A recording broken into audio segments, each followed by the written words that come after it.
Morris. This computer virus infected over 6,000 computer systems in the United States alone, including the famous NASA Research Institute, which for some time remained completely paralyzed.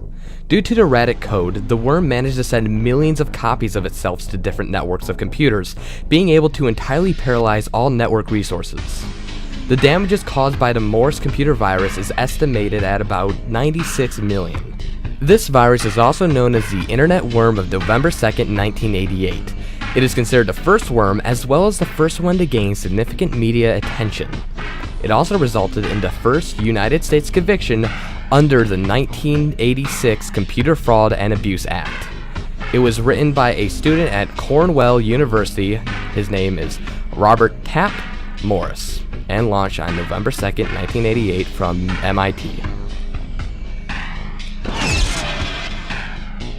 Agent.btz. Agent.btz infected the entire Pentagon, and they even had to issue a ban on all flash drives. The US Cyber Command Department was created because of Agent.btz. Military IT experts found the virus on Pentagon computers in 2008, and they suspected it was the work of foreign spies.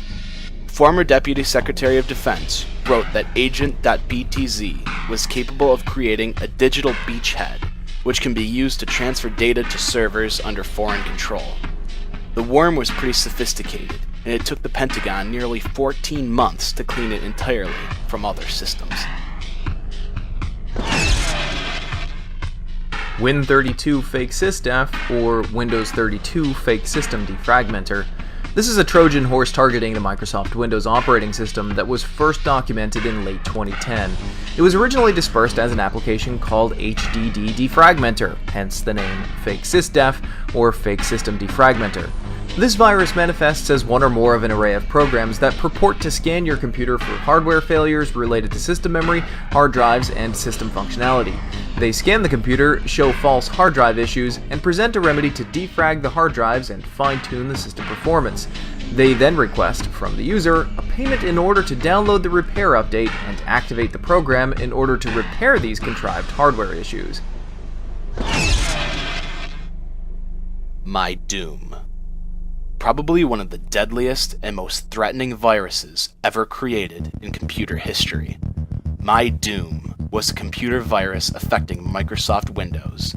It was first cited on January 26, 2004, and became the fastest spreading email worm ever. Unlike other viruses, My Doom attacks the search engines by sending multiple phony requests to them, thereby making them slow and causing them to crash. It would also duplicate emails and send them over the network, causing a lot of damage and loss to various companies. My Doom appears to have been commissioned by email spammers so as to send junk email through infected computers. The worm contains the message, "I'm just doing my job, nothing personal, sorry," leading many to believe the worm's creator was paid to do so. Early on, several security firms published their belief that the worm originated from a professional underground programmer in Russia.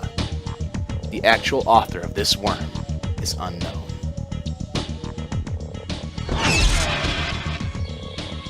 Conficker. The computer security company F-Secure stated that the computer virus had infected 3.5 million computers worldwide. This malicious program was able to spread using a patched Windows flaw. Conficker was so successful in spreading across the web because it used a flaw that Microsoft patched in October in order to distantly compromise computers that ran unpatched versions of Microsoft's operating system. Unlike other viruses, it doesn't do anything harmful on its own. Instead, it essentially created a massive botnet army of remotely controlled computers. These botnets can steal financial data and a lot of other personal information.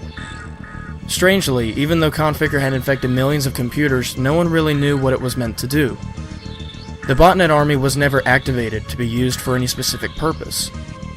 The Conficker virus appears quite high on this list because it infected not just commercial entities and individual computers, but also computers of various governmental organizations such as the French Navy, the UK Ministry of Defense, the Unified Armed Forces of Germany, and a whole lot more. Zeus.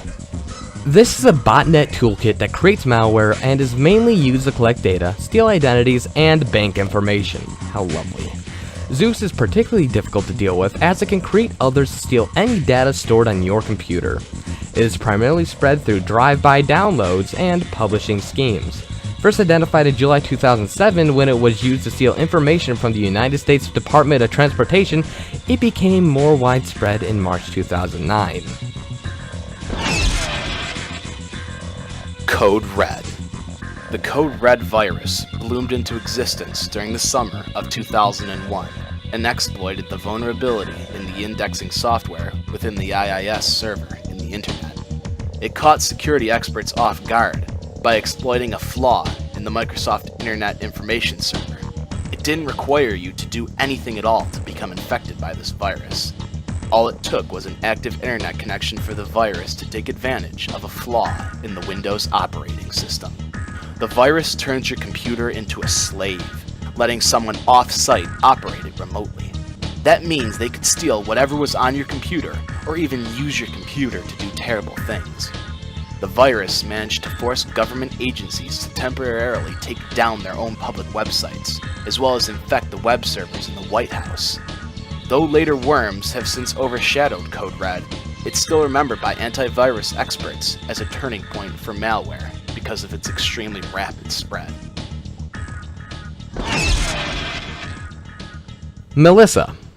Melissa, named after a dancer in Florida, is probably one of the most dangerous viruses to have affected computer systems. Spreading through email attachments, the virus replicates itself once activated and dispatches the replicates to 50 of the contacts in the email address book of the user. Estimates have indicated that this word macroscript infected 15 to 20% of all business PCs. The virus spreaded so rapidly that Intel, Microsoft, and a number of other companies that use Outlook were forced to shut down their entire email system in order to contain the damage. The email messages contained the sentence, "Here is the document you asked for. Don't show anyone else." A little ominous, right? With the attached Word document, clicking open on the doc file, and thousands of unsuspecting users did so. This allowed the virus to infect the host and repeat the replication, also adding insult to injury. Once activated, this virus modified the user's documents with quotes from animated TV shows such as The Simpsons. It led to the stop in the email system for a while, until this virus was stopped. Though the virus didn't cripple the internet networks, it definitely caused terror and shock for those in the technological era. I love you. Back in 2000, millions of people made the mistake of opening an innocent-looking email attachment labeled simply, "I love you." Once opened, the worm overwrote important files, as well as music, multimedia, and more, with a copy of itself. It also sent the worm to everyone on a user's contact list. This particular worm only affected computers running on the Microsoft Windows operating system. While any computer accessing the email could receive the "I love you" email, only Microsoft Windows systems could be infected. The virus is known to attack the system's hard drive first, and then the registry keys. And all the while, it continues to copy itself and entrench itself deep within the files and folders of the computer. "I love you" caused a wide scale of problems for computer users, and only took hours for it to become a global pandemic. The virus is thought to have originated somewhere in the Philippines and did around $8 to $10 billion in damage. CryptoLocker. This particularly nasty virus, first discovered in September 2013, is a Trojan horse ransomware that targets computers running Microsoft Windows. A CryptoLocker attack can come from various sources. One such is disguised as a legitimate email attachment. When activated, the malware encrypts certain types of files stored on local and mounted network drives using RSA public key cryptography, with the private key stored only on the malware's control servers. The malware then displays a message offering to decrypt the data if a payment through either Bitcoin or a prepaid voucher is made by a stated deadline. It threatens to delete the private key if the deadline passes. If the deadline is not met, the malware will then offer to decrypt the data via an online service provided by the malware's operators for a significantly higher price in Bitcoin.